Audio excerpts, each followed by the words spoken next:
Hey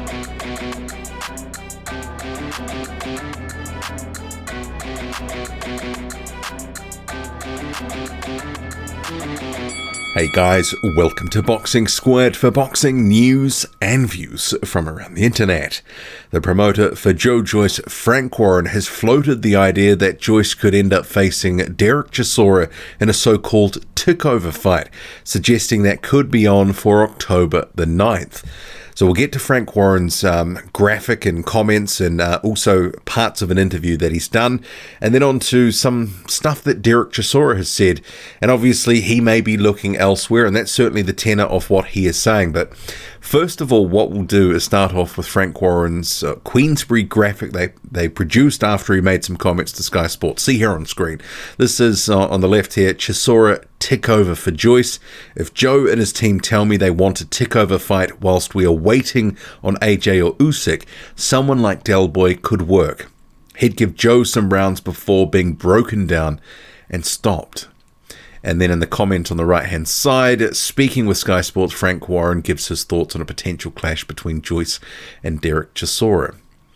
So there's a couple of things with this that's worth sort of unpicking and unpacking. Frank Warren once upon a time promoted Derek Chisora, and with some of this I wondered, is there a little bit of venom in those comments towards a former fighter? Hard to say, but I would imagine a little bit, because he's very dismissive of Derek Chisora there, and that's one of the things that I sort of get into, because Derek Chisora clearly is no just takeover fight. Like Carlos Takam, a hard night's work for anyone that faces him. He's been for some time the sort of gatekeeper to the world level. And he's a guy who I've rated in, as you've heard, if you've listened to this channel for any length of time, that I think is somewhere there or thereabouts at the back end of the top 20. That if you beat him, you really are sort of starting to operate, or operating at, basically a world level, where Derek Chisora is just sort of operating below that. Remembering as well, Derek Chisora, 10 or 11 losses on the record now, but still a guy that brings the fight and has been unlucky on a couple of occasions, Robert Helenius, but for the most part, puts up credible performances in losing efforts, and we've seen that more recently, a whole screen of fights, but he does have a very good win over Carlos Takam, and that was a fight, a very exciting fight, where Takam basically was trying to bust him up, and then Derek Chisora let him do so and let him throw his hands, ultimately gassed out and was taken out by Chisora. And we saw Takam gassing in that fight with Joe Joyce as well.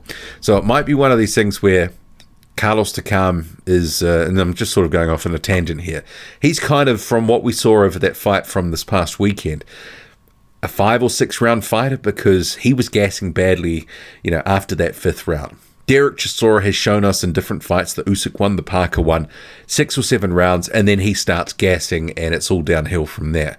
But he's still a very tough customer, and we've seen in different fights where he's caught up with opponents, albeit at a lower level, Artis Spilka, David Price, that's not too far below, but he's above where they were operating at.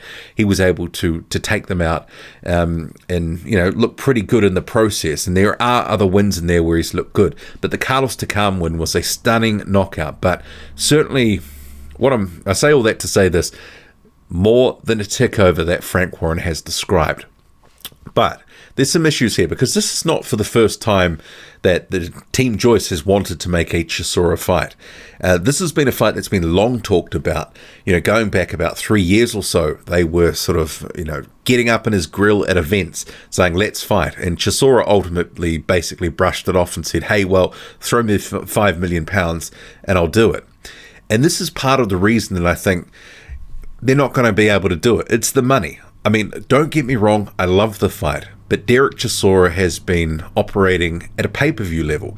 Sure, he's been the B-side for, a number of events, but he was, the equal A-side, I guess, against Joseph Parker, or he was the headliner over Parker. But, so he has been on pay-per-view, he's been earning pay-per-view money, and I think that would be a factor to stop the fight, because can Joyce and Chisora generate the sort of money that's going to pay Chisora what he wants? And I'm not so sure. And even Derek Chisora has expressed that sort of sentiment behind the gloves interview. He said, BT can't afford me. And at this stage of his career, Derek Chisora is not necessarily looking for the glory. He's looking, for financial security.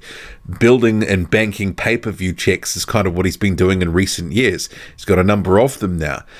So that's why it sort of seems it might be unlikely. But in an interview, Frank Warren had sort of said he wants that fight for Joe Joyce if possible, but he's not going to go chasing for Joe Joyce. And it was mentioned by the interviewer that, Joyce and his team have approached Chisora on, more than 50 occasions. Some of that obviously in jest, but they've made multiple approaches and they like that fight. And I think Joyce probably wins that fight against Derek Chisora, but it's no soft touch. But the call out and the suggestion that they can get Chisora, or he's even in the conversation, partly to me feels like they're using his name for a little bit of PR for Joe Joyce. And it worked. It certainly has generated some headlines, and they're trying to benefit off it with posts like this one here on screen, etc. But I just don't know if they would be willing to put it on pay-per-view. And especially because what they were talking about, Frank Warren's looking at putting Joe Joyce, his next fight, which he was talking for Derek Chisora, on October the 9th. And that would be the same night as Fury Wilder 3. So I don't think that they would ever be looking at having a BT Sports pay-per-view for, say, Joyce and Chisora, followed by a number of hours later with Fury Wilder 3. I just don't think it would work. They would sort of, cut across each other, and the numbers wouldn't be big for the one that they probably really want the numbers for Fury Wilder 3, which they'll obviously be building to. Well, I mean, that's if they have that fight, I guess, in terms of their broadcaster. It wasn't confirmed a couple of weeks out who was broadcasting that fight before it was postponed on July the 24th. But Frank Warren was talking Anthony Yarde and Lyndon Arthur, the rematch there. And would they have Lyndon Arthur, Anthony Yarde, plus Joe Joyce and a Derek Chisora on the same bill? It would have to be pay-per-view, but is that the sort of card that's going to draw massive numbers? I mean, Derek Chisora would make an argument that based off, his profile and resume and, bring in casual fans, etc., that he should be getting a large slice of the pie. I don't think they would be able to pay him what he would want to, demand or potentially command. So that would be a stumbling block. Because at this point, I mean, Joe Joyce, is he ready for pay-per-view? It's got to be the right opponent. And I'm not sure that they can make it work right now. Not to say that it can't happen in the future, but next, and if it was on that night and there's another pay-per-view going to be on, I don't know. Questions there, but Chisora said they can't afford me, and he's looking elsewhere, but telling behind the gloves as well. It's even in this title of their video, he wants Joseph Parker next. And obviously Parker and Chisora fought back in, earlier this year. Controversial to a point. Chisora not getting the decision, fought well in that fight, dropped Joseph Parker in it, ultimately came on the wrong side of the decision. Obviously, he's talking Joseph Parker because he believes that's where the most money right now for him can be made. And the fact that he's sort of jettisoned David Haye for the meantime, he can negotiate a deal, do what he wants with whoever, the broadcaster, if it's going to be on DAZN or potentially even a rematch on Sky, because you can't discount that entirely, because Chisora might go, well, there's an avenue for me here for Sky to promote a fight of mine. Remembering Joseph Parker is off contract as well, so he might have some leeway to do that too.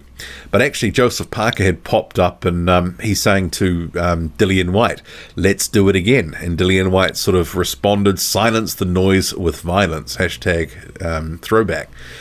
So, yeah, I mean, Parker might be calling for that, but in reality, Whyte doesn't seem to be looking that direction. Maybe this is just some sort of, measure by Parker to get Chisora and Chisora's people moving. Hard to say. So apologies if you can hear a vacuum in the background.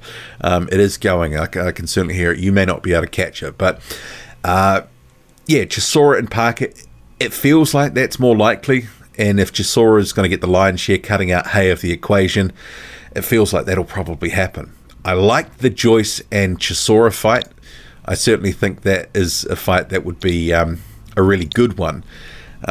Here's just a Freza Kendo. I saw this. I hope he's not returning. Anyway, I digress. But yeah, not a takeover, but also probably not likely Joyce and Chisora.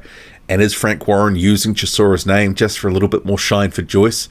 I think so. And, I don't mind it. I mean, a little bit of niggle in there from Frank Warren as well, classing it as a tick over and saying that he'll get stopped. But actually, that might be what would happen. And I think Chisora, he's only going to take it if it's pay-per-view, and he would be the A-side, probably getting the lion's share of the money. And what sort of pay-per-view buys could that generate? Probably not the amount. He'd want a decent guarantee. Guaranteed. Drop a comment loud enough and hit like, hit subscribe, follow me on Twitter, boxing_squared. I'm out.